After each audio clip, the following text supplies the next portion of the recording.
الحمد لله رب العالمين والصلاة والسلام على خاتم الأنبياء والمرسلين وعلى آله وأصحابه ومن تبعهم بإحسان إلى يوم الدين أما بعد.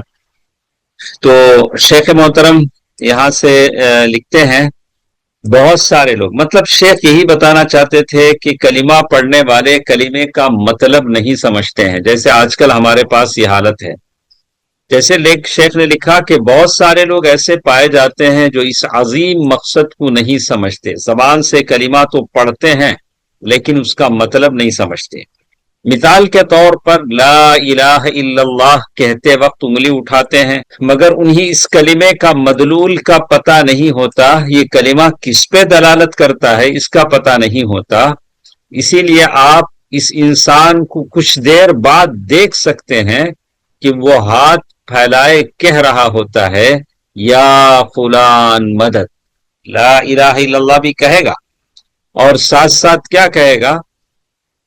یا فلان المدد، یعنی وہ کسی اور ولی سے مدد بھی مانگے گا. تو یہ اس بندے کے قول اور فعل، یعنی اس کی زبان پر لا الہ الا اللہ ہے اور انگلی سے اشارہ بھی کر رہا ہے، لیکن کسی ولی سے وہ مدد بھی مانگ رہا ہے. دو کنٹرڈکشن ہے اس کی بات میں اور اس کے فعل میں، کیونکہ وہ اس دعا میں غیر اللہ کو پکارتا ہے، اللہ کے علاوہ کسی اور کو پکار رہا ہے. اور جب کلمہ اس نے پڑھا تو اس کے معنی کو سمجھ کر یاد نہیں رکھ سکا. کلمہ تو پڑھا ہے لیکن معنی یاد نہیں ہے، اور نہ ہی اسے یہ پتا ہے کہ یہ کلمہ اللہ تعالی کی توحید اور عبادت میں اس کے لیے اخلاص پر دلالت کرتا ہے، اور یہ کہ عاجزی، انکساری، ذلت اور خضوع، دعا، امید صرف ایک اللہ سے ہونی چاہیے. عاجزی، سمپلسٹی دونوں کا ایک ہی معنی ہے. ذلت یعنی اپنے آپ کو ایک دم یعنی عاجز کر دینا. خشوع، خضوع اپنے آپ کو اللہ کے سامنے جھکا دینا. دعا کرنا، امید کرنا، یہ سب اللہ تعالی سے ہوتا ہے. دعا سب سے بڑی عبادت ہے. اللہ اکبر. الدعاء مخ العبادہ، بلکہ نبی صلی اللہ علیہ وسلم نے فرمایا دعا ہی عبادت ہے. پھر اللہ کے نبی صلی اللہ علیہ وسلم نے آیت پڑھی وَقَالَ رَبُّكُمُ ادْعُونِي أَسْتَجِبْ لَكُمْ إِنَّ الَّذِينَ يَسْتَكْبِرُونَ عَنْ عِبَادَتِي سَيَدْخُلُونَ جَهَنَّمَ دَاخِرِينَ. اور تمہارے رب نے فرمایا مجھ سے دعا کرو میں تمہاری دعائیں قبول کروں گا. بے شک جو لوگ میری عبادت سے تکبر کرتے ہیں عن قریب ذلیل ہو کر جہنم میں جائیں گے. بتانے کا مقصد یہ ہے کہ لا الہ الا اللہ زبان سے کہتے تو ہیں لیکن درگاہ میں جا کر ہاتھ بھی اٹھاتے ہیں. تو شیخ نے اس کے بعد ایک واقعے کا ذکر کیا، تو اس واقعے کو ہم تھوڑا تفصیل سے سن لیتے ہیں. تو شیخ لکھتے ہیں مجھے ایک بڑے فاضل آدمی نے بتایا، مطلب ایک عالم آدمی نے بتایا، اور مجھے اس واقعے سے بڑا دکھ ہوا. یہ واقعات دیکھ کر سن کر مجھے بڑا دکھ ہوا. واقعہ شیخ کو سنایا گیا، شیخ عبدالرزاق العباد کو. میں نے سنا کہ ایک آدمی سجدے میں کہہ رہا تھا یا فلاں مدد، یعنی سجدے میں گیا ہے، سجدہ اللہ تعالیٰ کو کر رہا ہے، لیکن ساتھ ساتھ کہہ رہا یا فلان المدد کسی ولی سے، حالانکہ اس نے ابھی سورہ فاتحہ میں پڑھا. سورہ فاتحہ جب اس نے پڑھا تو کیا تھا؟ ایاک نعبد و ایاک نستعین، ہم تیری ہی عبادت کرتے ہیں اور تجھ ہی سے مدد چاہتے ہیں. لیکن کر کیا رہا ہے؟ وہ سجدے میں جا کر یا ولی یا مدد یا فلان کسی ولی کے نعرے لگا رہا ہے، کسی ولی کی دہائی دے رہا ہے. یہ اس انسان کے اور رب سبحانہ و تعالی کے درمیان عہد ہے، وعدہ ہے، پرومس ہے کہ وہ اللہ تعالی کے علاوہ کسی کو نہ پکارے گا اور اللہ تعالی کے علاوہ کسی سے مدد نہیں مانگے گا، اور اللہ کے علاوہ کسی سے سوال نہیں کرے گا، اور اللہ صرف اللہ تعالی ہی پر ٹرسٹ کرے گا، بھروسہ کرے گا، پھر اسی نماز میں سجدے کی حالت میں کہتا ہے اے فلاں مدد، تو وہ عہد کہاں گیا، وہ وعدہ کہاں گیا جو اس نے حالت قیام میں کیا تھا؟ حالت قیام میں ایسے باندھا تھا تو پڑھا تھا ایاک نعبد و ایاک نستعین، لیکن جب سجدے میں گیا تو اس نے کہا یا فلان المدد، ولی سے مانگ رہا ہم تیری ہی عبادت کرتے ہیں اور تجھی سے مدد چاہتے ہیں، یعنی ہم تیری عبادت کرتے ہیں، کسی دوسرے کی نہیں کرتے، اور تجھ سے مدد مانگتے ہیں اور تیرے علاوہ کسی سے نہیں مانگتے۔ اتنا تو اس کو ہونا چاہیے۔ رسول اللہ صلی اللہ علیہ وسلم نے فرمایا، یہ حدیث اس سے پہلے بھی ہمارے ساتھ آئی ہے اور یہ مشہور حدیث ہے۔ اللہ کے نبی صلی اللہ علیہ وسلم نے فرمایا تھا اذا سألت فاسأل اللہ، جب تم مانگو تو اللہ تعالی سے مانگو۔ کیا نصیحت کر رہے ہیں؟ اذا سألت فاسأل اللہ، جب تم سوال کرو تو اللہ تعالی سے کرو۔ وَإِذَا اسْتَعَنْتَ فَاسْتَعِنْ بِاللَّهِ، اور جب کوئی سپورٹ مانگو تو اللہ تعالی سے مانگو۔ وَعْلَمْ، اور اچھی طرح جان لو، ان الامہ لو اجتمعت علی ان ينفعوک بشیء، ساری امت، سارے لوگ جمع ہو کر تم کو کوئی فائدہ دینا چاہیں، لم ينفعوک الا بشیء قد کتبہ اللہ لک، اتنا ہی فائدہ تم کو دے سکتے ہیں جتنا اللہ نے لکھا۔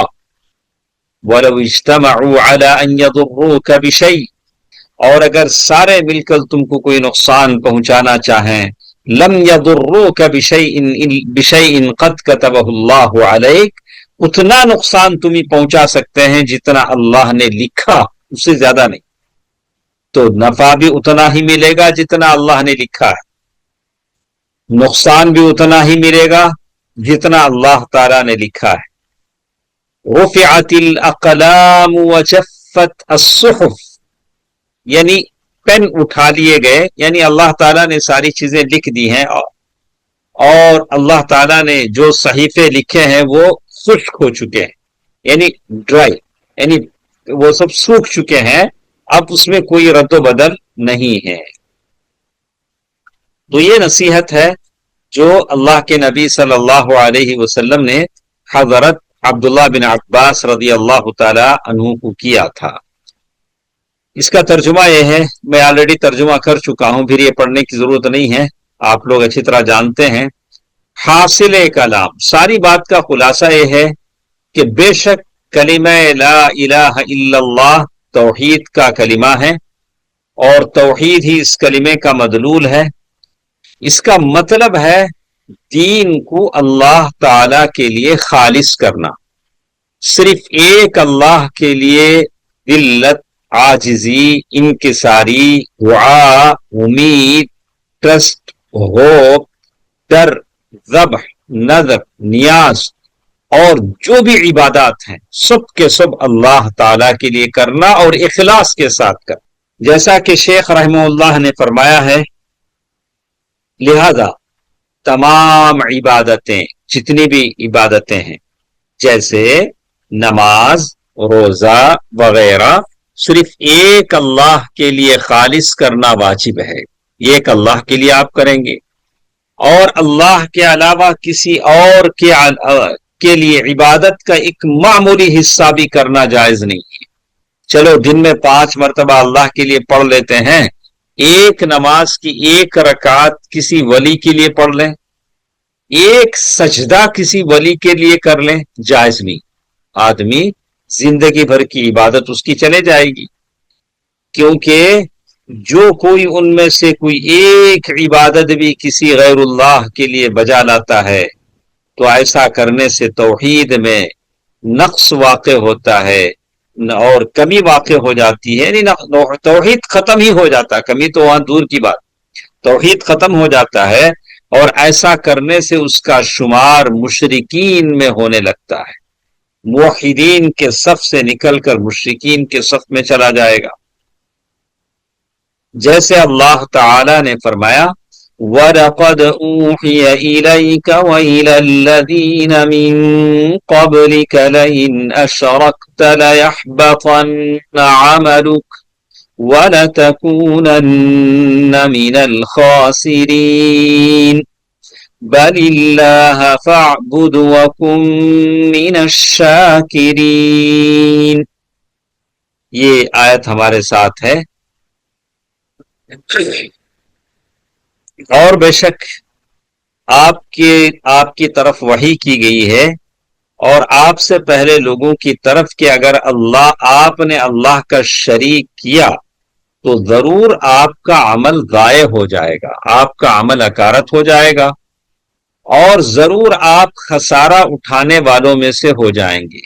اللہ تعالیٰ کہتے ہیں کہ آپ خسارہ اٹھانے والوں میں سے ہو جائیں گے، بلکہ اللہ ہی کی بندگی کر اور شکر والوں میں سے ہو جا. بلکہ اللہ ہی کی بندگی کر اور شکر والوں میں سے ہو جا. اللہ کے نبی صلی اللہ علیہ وسلم کو بتایا جا رہا ہے. اور اللہ کے نبی صلی اللہ علیہ وسلم سے یہ بھی کہا جا رہا ہے لَيَحْبَطَنَّ عَمَلُكَ، آپ کا عمل ضائع کر دیا جائے گا. تو یعنی آپ کے تمام اعمال، یعنی نماز، روزہ، حج، صدقہ، نیکی، بھلائی، صلہ رحمی، کینشپ، سب کے سب ضائع ہو جائیں گے. جب انسان اللہ تعالی کے ساتھ کسی دوسرے کو اس کے جملہ حقوق میں سے کسی ایک حق میں شریک ٹھہرائے گا تو یہ سبھی اعمال باطل قرار پائیں گے. مثلا وہ غیر اللہ کو پکارے، جیسے لوگ پکارتے ہیں یا علی مشکل کشا، یا غوث، یا دستگیر، ایسے جو پکارتے ہیں تو ان پکارنے سے کیا ہوگا؟ اور ساتھ پکارے اور ساتھ کہ یا کسی غیر اللہ کے لیے جانور ذبح کرے یا غیر اللہ کے لیے نذر مانے یا عبادت کے کاموں میں سے کوئی ایک کام کسی غیر اللہ کے لیے بجا لائے تو آدمی مشرک ہو جاتا ہے. اللہ تعالیٰ نے اس آیت میں فرمایا ہے قُلْ إِنَّ صَلَاتِي وَنُسُكِي وَمَحْيَايَ وَمَمَاتِي لِلَّهِ رَبِّ الْعَالَمِينَ لَا شَرِيكَ لَهُ وَبِذَلِكَ أُمِرْتُ وَأَنَا أَوَّلُ الْمُسْلِمِينَ. آپ فرما دیں بے شک میری نماز، میری قربانیاں، میرا جینا اور میرا مرنا سب اللہ تعالی کے لیے ہے جو رب ہے سارے جہاں کا، اس کا کوئی شریک نہیں ہے. مجھے یہی حکم ہوا ہے اور میں سب سے پہلا مسلمان. ماشاءاللہ. تو یہی بات سارے لوگوں کے زبان پر ہونی چاہیے. یہاں تک یہ بات ختم ہوگی. تو میں جو طلبہ ہمارے ساتھ ہیں، اللہ آپ سب لوگوں کو خوش رکھے. آپ اللہ کے مقرب بندے ہیں انشاءاللہ. اللہ نے آپ کو چن کر توحید کی درس میں لایا ہے. اگر ہم چاہتے بھی تو آپ کو نہیں لا سکتے. نہیں، اللہ تعالیٰ نے آپ کو لایا ہے، یہ اللہ کا کرم ہے. اس پر اللہ کا شکر ادا کیجئے. میں نہیں چاہتا کہ ساری بھیڑ یہاں جمع ہو جائے. کچھ لوگ ہوں جو شوق سے آئے ہوں، سننا چاہتے ہوں. یہ سبق تھا جو ہم لوگ پڑھ رہے تھے. اس میں الدرس الرابع اقسام التوحید و اقسام الشرک، توحید کی قسمیں اور شرک کی قسمیں، یہی ساری باتیں ہم لوگ پڑھ رہے تھے. شرک اصغر، شرک اکبر، یہ ساری چیزیں انہوں نے بیان کیا، توحید کی تعریف کی. اسی کو ہم لوگ یہاں اس کی شکل میں تھوڑا جاننے کی کوشش کرتے ہیں تاکہ ساری باتیں ہماری سمجھ میں آ جائے. یہ کون سا سبق ہے؟ الدرس الرابع، چوتھا سبق ہے جس میں توحید اور اقسام الشرک کے تعلق سے انہوں نے بتایا. تو اس کے بعد آخر میں وہ کہتے ہیں اقسام المحرمات. یہ دیکھیے الشرک الاکبر یعنی شرک الاکبر جو حرام ہے، الشرک الاصغر جو بڑے شرک سے تھوڑا کم ہے، اس کے بعد الکبائر یہ بھی حرام ہے۔ گناہ کبیرہ کسے کہتے ہیں؟ انہوں نے اس کی تعریف بیان کی، وَهِيَ كُلُّ مَا رُتِّبَ عَلَيْهِ عُقُوبَةً خاصہ، ہر وہ گناہ جس پر بتایا گیا کہ اس پر یہ سزا ملے گی، خاص کر جس گناہ پر اللہ کے رسول صلی اللہ علیہ وسلم نے اللہ نے لعنت کیا یا پھٹکارا اور ایسا کرنے والے سے برات ظاہر کی، یہ سارے گناہ کبیرہ شمار ہوں گے۔ او انہ من المکافرین او مشرکین، یا ایسا کرنے والے کے تعلق سے کہا کہ یہ کافر اور مشرک ہوگا۔ الصغائر، چھوٹے گناہ کون سے ہیں؟ وہ جس کو شریعت نے حرام کیا، جس پر کوئی سزا نہیں بتلائی کہ اس کی کوئی خاص سزا نہیں بتلائی۔ اچھا، الکبائر، بڑے بڑے گناہ کتنے ہیں؟ امام ذہبی نے کتاب لکھی، تو عددها غیر معدودہ لیکنہا محددۃ بالضابط المذکور اعلی، بڑے گناہ کتنے ہیں اس کی کوئی عدد نہیں، لیکن اس کے لیے ایک ضابطہ بیان کر دیا گیا جو ہم نے آپ کو بتا دیا کہ گناہ کبیرہ وہ ہے جس کے کرنے والے کے لیے کوئی سزا شریعت نے بتائی ہو، یا اللہ اور اس کے رسول کے زبانی اس پر لعنت کی گئی ہو، یا اسے کافر اور مشرک کہا گیا ہو۔ یہ ہے حکم من فعل حکم فاعلها، گناہ کبیرہ کرنے والے کا حکم کیا ہے؟ تو وہ بتاتے ہیں مؤمن ناقص الایمان، مومن تو رہتا ہے لیکن کم ایمان والا رہتا ہے، او مؤمن بایمانی فاسق بکبیرتی، وہ اپنے ایمان سے مومن ہے لیکن چونکہ گناہ کبیرہ کیا ہے اس لیے وہ فاسق۔ یحب بقدر ما فیہ من ایمان، جتنا اس کے اندر ایمان ہے اس قدر ہم اس سے محبت کریں گے، جتنا وہ گناہ کبیرہ کا مرتکب ہے اس سے ہم اس سے نفرت کریں گے۔ جیسے کوئی شراب پیتا ہے، لا یجالس حال ارتکابہ للکبیرہ، ایسے آدمی کے ساتھ جب وہ گناہ کبیرہ کر رہا ہو اس کے ساتھ ہم نہیں بیٹھیں گے۔ تو گناہ کبیرہ کے بھی الگ الگ سٹیجز ہیں۔ اللہ کے نبی صلی اللہ علیہ وسلم نے فرمایا الا انبئکم باکبر الکبائر، کیا میں تم کو نہ بتاؤں کہ گناہوں میں سے بڑا گناہ کون سا ہے؟ اللہ کے نبی صلی اللہ علیہ وسلم نے بتلایا، متفق علیہ کی حدیث ہے۔ تو معلوم ہوتا ہے کہ گناہ کبیرہ میں بھی الگ الگ سٹیجز۔ حکمہا، اب کسی سے گناہ کبیرہ ہو جاتا ہے تو اس کا حکم کیا ہے؟ تو کہا لا بد لہا من توبہ، ایسا آدمی کو توبہ کرنا چاہیے۔ جیسے اللہ کے نبی صلی اللہ علیہ وسلم نے فرمایا النائحۃ اذا لم تتب قبل موتها، نوحہ کرنے والی عورت جو کسی کے انتقال پر نوحہ کرتی ہے، اگر وہ مرنے سے پہلے توبہ نہ کرے اسے کیا سزا ملے گی؟ اللہ کے نبی صلی اللہ علیہ وسلم بتایا۔ تو ایسا گناہ کبیرہ کس سے ہو جاتا ہے تو وہ فوراً توبہ کر لے گا۔ اس کے بعد ایک چیز انہوں نے بتایا، الفرق بین الشرک الاصغر والاکبر، شرک اکبر اور شرک اصغر میں کیا فرق ہے؟ یہ دیکھیے، شرک اکبر مخرج من الملہ، یہ کرنے والا فوراً دین سے باہر چلا جاتا ہے۔ شرک اصغر کرنے والا دین سے باہر نہیں جاتا، جیسے کوئی قسم کھاتا ہے غیر اللہ کی۔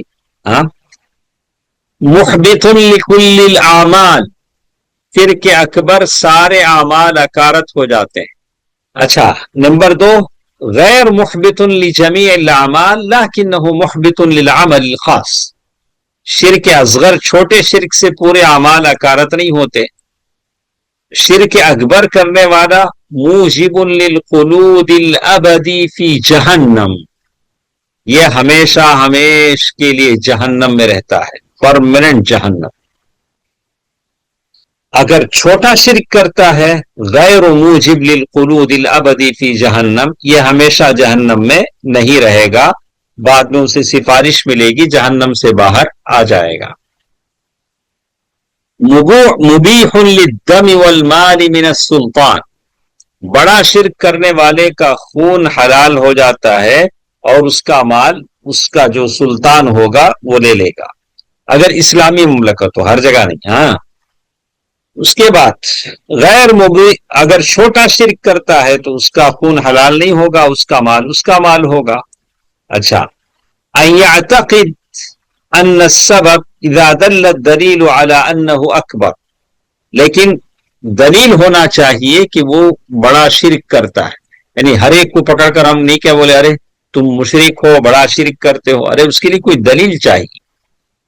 اس کے بعد کہا ان يعتقد ان السبب له تصرف خفی فی الکون، یعنی اگر کوئی اس بات کا اعتقاد رکھتا ہے کہ سبب اس کا ایک ایفیکٹ ہوتا ہے دنیا میں، جیسے بارش ہے، بارش ایک سبب ہے، اس کا مسبب کون ہے، اس کا برسانے والا کون ہے، اللہ تعالی ہے. اگر ہم یہ سمجھیں کہ بارش ہی سے زمین میں پودے اگتے ہیں، وہی سب کچھ کرتا ہے، تو یہ غلط ہے، یہ شرک ہو جائے گا. بڑا شرک کرنے والا اگر مر جاتا ہے تو اسے معافی نہیں ملے گی، اللہ تعالیٰ اسے معاف نہیں کرے گا جب تک کہ وہ توبہ نہ کر لے. اذا تاب منہ تاب اللہ علیہ، اگر بڑا شرک کرنے والا توبہ کرتا ہے تو مرنے سے پہلے توبہ کرتا ہے تو اللہ تعالیٰ اس کی توبہ کو قبول کر لیتے ہیں، لیکن کب تک؟ طلوع الشمس من مغربها، قیامت کی دن، جس دن سورج طلوع ہوگا مغرب سے اس سے پہلے اگر وہ توبہ کر لے تو اللہ اس کی توبہ کو قبول کر لیتے ہیں. والغرغرہ وہی حضور الوفات، اگر اس کے حلق میں جب جان اٹک جاتی ہے، موت کا وقت آ جاتا ہے، اس سے پہلے وہ اللہ سے معافی چاہ لیتا ہے تو اللہ اسے معاف کر دیتا ہے. اب حلق میں جان آ جانے کے بعد اللہ تعالی سے وہ اللہ سبحانہ و تعالی سے وہ معافی مانگنا چاہے تو اللہ سبحانہ و تعالی اسے معاف نہیں کریں گے. اوکے، طلوع الشمس من مغربها والغرغرہ وہی حضور الوفات.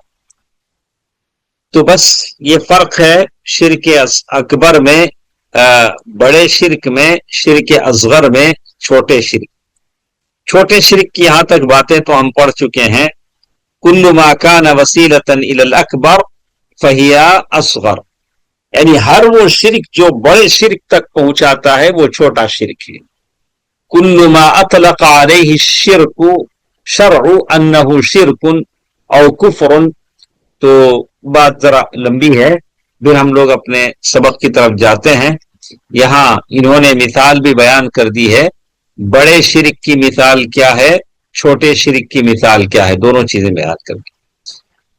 بڑے شرک کی مثال کا شرک المنافقین، منافقین کا جو شرک تھا، لأنہم یخفون عقائدہم الباطلہ، وہ اپنے باطل عقیدوں کو چھپاتے تھے. ویتظاہرون بالاسلام، اسلام کو ظاہر کرتے تھے. ریاءً، دکھاوے کے طور پر. وخوفاً علی انفسہم، اپنی جان کے ڈر کو لیے ہوئے، اگر اسلام میں نہیں آئیں گے تو مارے جائیں گے، تو اسی لیے اسلام دکھاتے تھے، اندر کفر چھپاتے تھے. یہ بڑا شرک ہے. چھوٹا شرک کیا ہے؟ کر ریا، شو آف، یہ چھوٹا شرک ہے. کما فی حدیث محمود ابن لبید الانصاری، جیسے حدیث میں آیا ہے کہ ریاکاری، دکھاوا کرنا، یہ چھوٹا شرک ہے. اس کے بعد یہ الدرس الخامس، پانچواں سبق احسان کے تعلق سے ہے. پھر ہم لوگ اپنے پرانی کتاب کی طرف جاتے ہیں، وہاں کچھ باتیں ہمارے ساتھ ہیں، اسی کو ہم پڑھتے ہیں. تو یہاں تک تو ہم لوگ ختم کر چکے ہیں. اس کے بعد یہ یہاں سے بات ہے، گرچہ کہ عربی میں ہم لوگ پڑھ چکے ہیں اور اردو میں اس لیے پڑھایا جا رہا ہے کہ آپ اس کو ذرا تفصیل سے اچھے انداز میں آپ اس کو سمجھ سکیں. تو اس سبق کا عنوان ہے، ہمارے پاس 8 منٹ ہے، جتنا پڑھ سکتے ہیں ہم پڑھ لیں گے. تو توحید اسماء و صفات، یہ تھوڑا بگنرز کے لیے، مبتدئین کے لیے، جو ابتدائی توحید کا علم سیکھنے والے ہیں، ان کے لیے تھوڑا کنفیوژن ہوتا ہے، لیکن وہ شروع ہی سے سمجھیں گے تو انشاءاللہ اللہ تعالیٰ کے پہچان کا علم ہے۔ توحید و اسماء و صفات، اسماء اسم کی جمع ہے اور صفات صفت کی جمع ہے۔ شیخ رحمہ اللہ فرماتے ہیں توحید اسماء و صفات قرآن کریم اور احادیث صحیحہ میں اللہ تعالیٰ کے جو نام، اللہ تعالیٰ کے جو ایٹریبیوٹ بیان کیے گئے ہیں ان پر ایمان لایا جائے۔ اللہ تعالیٰ کے جتنے نام ہیں فَلِلَّهِ الْأَسْمَاءُ الْحُسْنَى فَادْعُوهُ بِهَا، اللہ تعالیٰ کے اچھے اچھے نام ہیں، ان ناموں کو لے کر دعا کیا کرو۔ اور ساتھ ساتھ کہا کہ پہلے ان ناموں کو آپ مانیں اور ان ایٹریبیوٹ ان صفات کو آپ مانیں، اور انہی صرف ایک اللہ کے لیے اس کے شایان شان ثابت کیا جائے۔ آپ بولیں کہ یہ صفات، یہ طاقت صرف اللہ تعالیٰ کی، اس میں کوئی ساجی اور شریک نہیں۔ اس کا مطلب یہ ہے کہ ہم اللہ کے ناموں اور صفات میں اللہ تعالیٰ کی توحید بجا لائیں، ہم اللہ تعالیٰ کے لیے ان اسماء حسنہ اور صفات علیہ کو ایسے ہی ثابت مانے جیسے اس کے شان کے لائق ہے، جو اللہ تعالیٰ نے اپنی ذات کے لیے یا رسول اللہ صلی اللہ علیہ وسلم نے اپنی سنت میں اللہ تعالیٰ کے لیے ثابت کیے ہیں۔ یعنی اللہ تعالیٰ کے جتنے نام آئے ہیں، جتنے صفات، چاہے وہ قرآن میں آئے ہوں، حدیث میں آئے ہوں، اس کو ویسے ہی مانے جیسے اللہ تعالیٰ نے بیان کیا ہے، کیونکہ ان اسماء و صفات کی اللہ تعالیٰ کی طرف اضافت مانے کنیکٹ جو ہوئے ہیں، ان کے رب سبحانہ و تعالیٰ کے ساتھ اختصاص کا تقاضا کرتی ہے۔ یعنی وہ نام اور صفت جب اللہ تعالیٰ کے ساتھ آئے ہیں تو وہ اللہ تعالیٰ کے لیے خاص ہیں، کسی اور کے لیے ہم ثابت نہیں کر سکتے۔ جیسے اللہ تعالیٰ نے سورۃ الشورى آیت نمبر 11 میں فرمایا لَيْسَ كَمِثْلِهِ شَيْءٌ وَهُوَ السَّمِيعُ الْبَصِيرُ، اس جیسے کوئی چیز نہیں ہے، اس کے مثل کوئی چیز نہیں ہے، اور وہی سب کچھ سننے والا اور سب کچھ دیکھنے والا ہے۔ اللہ تبارک و تعالی ہے جو سب کچھ سنتا بھی ہے اور سب کچھ دیکھتا بھی ہے۔ تو یہاں دو چیزیں ہیں، السمیع البصیر، سب کچھ، آپ سب کچھ سننے والا، ایسے کیوں اس کا معنی کیا گیا؟ اب اگر کوئی کہے سنتے تو لوگ بھی ہیں، بہت سارے لوگ سنتے ہیں، بولا کہ نہیں، اللہ سب کچھ سنتے ہیں۔ کروڑوں انسان دنیا میں ہیں، دعا کر رہے ہیں، اللہ سب کی سن لیتے ہیں، سب کی مرادیں پوری کرتے ہیں۔ بصیر، اللہ سب کچھ دیکھنے والا ہے، اللہ تعالیٰ ہے جو سب کچھ دیکھنے والے ہیں۔ اللہ تعالیٰ کا دیکھنا اس کی ذات اور شان کے لائق، اور اللہ تعالیٰ نے کہا ہے کہ وہ بصیر ہے، اللہ سب کچھ دیکھتے ہیں۔ اللہ کے نبی نے حدیث میں بیان کر دیا کہ اندھیری رات میں کالی چونٹی کالے پتھر پر بھی اگر چل رہی ہے تو اس کے چلنے کی آواز کو دیکھتے بھی ہیں اور اس کی آواز کو سنتے بھی ہیں۔ اللہ تعالیٰ نے قرآن مجید میں فرمایا هل تعلم له سمیہ، کیا اس کے نام کا دوسرا جانتے ہو؟ اللہ تعالیٰ کے نام ہمیں پتا ہے، اللہ تعالیٰ کے 99 نام ہیں یا اس سے بھی زیادہ ہیں، اور حدیث میں آیا ہے اللہم، بہترین دعا ہے، آپ پڑھیں، ٹیسٹ لیں، مزہ لیں، ٹیسٹ لیں، مزہ لیں، اس دعا کی برکت لیں، کیسے کیسے برکت آپ کو ملتی ہے۔ اللہم انی اسألک بکل اسم هو لک سمیت به نفسک او انزلتہ فی کتابک او علمتہ احدا من خلقک او استأثرت به فی علمک الغیب عندک۔ بڑی پیاری دعا ہے کہ اللہ تعالیٰ کے کتنے نام ہیں، ان ناموں کی کیا کیا تاثیر ہے اللہ تعالیٰ ہی جانتے ہیں۔ وَلَمْ يَكُنْ لَهُ كُفُوًا أَحَدٌ، اور اللہ کا برابر کوئی نہیں ہے، اللہ تعالیٰ کا ایکول کوئی نہیں۔ سبحان اللہ، اللہ سبحانہ و تعالیٰ کا ارشاد ہے فَلَا تَضْرِبُوا لِلَّهِ الْأَمْثَالِ، اللہ تعالیٰ تو اللہ کے لیے اس کی مانند نہ ٹھہراؤ، یعنی اللہ تعالیٰ کے لیے اس کی مانند نہ ٹھہراؤ، اور اللہ سبحانہ وتعالیٰ نے اور ایک جگہ ارشاد فرمایا ہے فَلَا تَجْعَلُوا لِلَّهِ أَنْدَادًا وَأَنْتُمْ تَعْلَمُونَ، سورۃ البقرہ آیت نمبر 22۔ تو تم اللہ کے لیے جان بوجھ کر شریک برابر والے نہ ٹھہراؤ۔ تو اللہ سبحانہ و تعالیٰ کے اچھے اچھے نام اور عالی شان صفات ہیں، اللہ کے پیارے پیارے نام ہیں۔ اللہ سے بڑھ کر کیا نام ہو سکتا ہے؟ آپ زبان سے ادا کریں اللہ، دل، جان، زبان سارے کے سارے خوش ہو جاتے ہیں۔ اللہ سے بڑھ کر کیا نام ہو سکتا ہے؟ ہاں، اس میں اعظم ہے الرحمن، الرحیم، الحی القیوم، اس میں اعظم ہے جس سے دعائیں قبول ہوتی ہیں۔ لیکن ان ناموں کو ایسے ہی ثابت مانا جائے جیسے ان کا ورود ہوا ہے، جیسے اللہ کے نام آئے ہیں ویسے ناموں کو بگاڑ کر ہم تعویل نہیں کریں گے، اور ان پر ویسے ایمان رکھا جائے جیسے یہ کتاب و سنت میں وارد ہوئی ہیں، آئی ہیں، جیسے آئی ویسے ایمان رکھیں گے۔ تو اسی لیے انہوں نے یہاں کہا ہے اس تعلق سے ہم قرآن اور حدیث سے تجاوز نہیں کر سکتے۔ قرآن اور حدیث میں جتنی بات جیسے بتائے گی ویسے مانیں گے۔ تو امام احمد بن حنبل رحمہ اللہ فرماتے ہیں ہم اللہ تعالیٰ کے وہ اوصاف بیان کرتے ہیں جو اللہ تعالیٰ نے اپنی ذات کے لیے یا پھر رسول اللہ صلی اللہ علیہ وسلم نے اللہ تعالیٰ کے لیے بیان کیے ہیں۔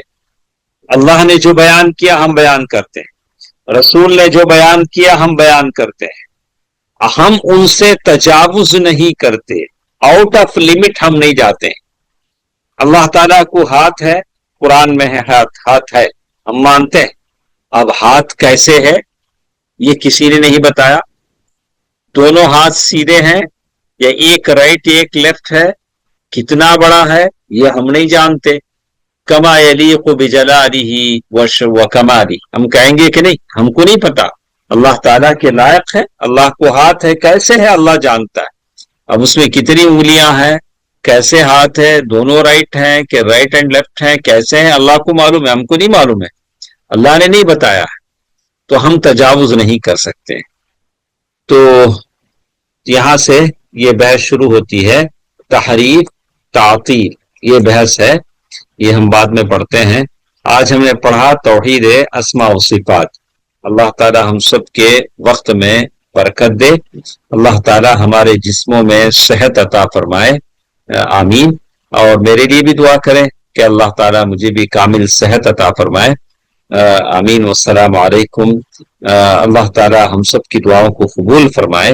ان اللہ و ملائکتہ یصلون علی النبی یا ایھا الذین آمنوا صلوا علیہ وسلموا تسلیما۔ اللهم صل علی محمد وعلی آل محمد كما صليت على إبراهيم وعلى آل إبراهيم إنك حميد مجيد۔ اللهم بارك على محمد وعلى آل محمد كما باركت على إبراهيم وعلى آل إبراهيم إنك حميد مجيد برحمتك يا أرحم الراحمين، والحمد لله رب العالمين، والسلام عليكم ورحمة الله وبركاته۔